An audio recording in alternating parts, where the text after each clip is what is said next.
가습기 살균제 중 PHMG 원료를 쓴 옥시 제품에 대해선 이 대법원 판결까지 끝났는데 또 다른 원료인 CMIT 함유 제품에 대한 결론은 7년째 답보 상태입니다. 공정위가 다음 주부터 이 제품에 대한 표시광고법 위반 여부를 가리는 심의를 벌일 예정이어서 다시 수면 위로 부상했는데요. 그런데 환경부가 최근 종료한 2차 동물 실험에서도 CMIT 함유 제품과 폐질환과의 뚜렷한 인과관계가 나오질 않아 혼란이 예상되고 있습니다. 박경민 기자입니다. CMIT를 함유한 가습기 살균제의 위해성 여부가 다시 도마 위에 오릅니다. 공정위는 이르면 다음 주 중 전원회의를 열고 표시광고법 위반 여부를 가릴 예정입니다. 앞서 공정위는 2012년과 2016년 두 차례에 걸쳐 이 문제를 논의했지만 CMIT를 함유한 가습기 살균제와 폐질환과의 구체적인 인과관계에 대한 근거가 부족하다는 이유로 심의를 종료했습니다.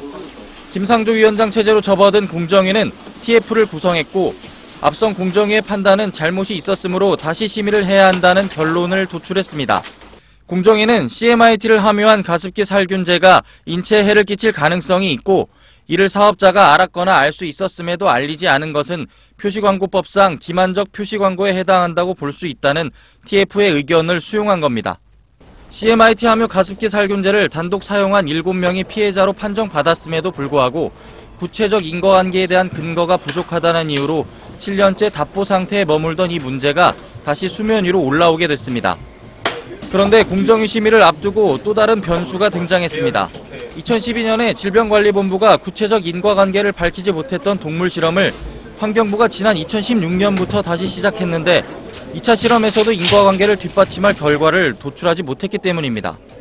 2차 동물 실험은 지난 연말에 종료됐는데 CMIT 함유 살균제와 폐 손상 간의 유의미한 인과관계가 확인되지 않은 것으로 알려졌습니다.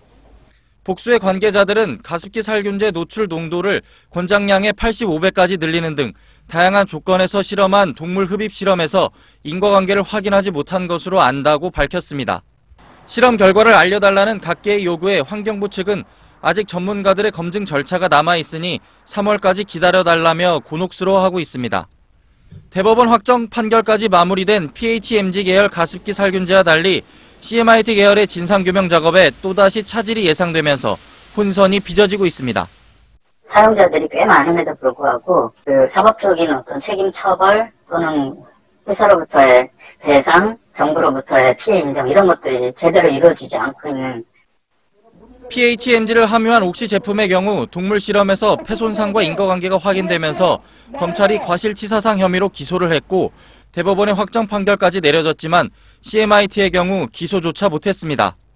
법조계 관계자는 기소를 전제로 하는 검찰로선 CMIT가 폐 손상을 유발하는 유일하고 명백한 원인이라는 근거가 필요하다며 그런 차원에서 동물 실험 결과를 주시해왔을 것이라고 말합니다. 이달 출범할 예정인 특별조사위원회도 3월에 나올 환경부 발표에 영향을 받을 것으로 예상됩니다. 국회 관계자는 환경부 실험에서 결과가 나왔다면 피해자 보상이나 피해 인정 범위 확대 등에 집중할 수 있을 텐데 CMIT, MIT 살균제와 직접적 인과관계를 밝히는 과정부터 다시 시작해야 할 수도 있다고 말합니다. 이처럼 혼란이 확대되면서 공정위 또한 환경부의 공식 실험 발표가 나오는 3월까지 최종 결론을 확정하기 어려울 것이란 관측도 나오고 있습니다. 머니투데이 방송 박경민입니다.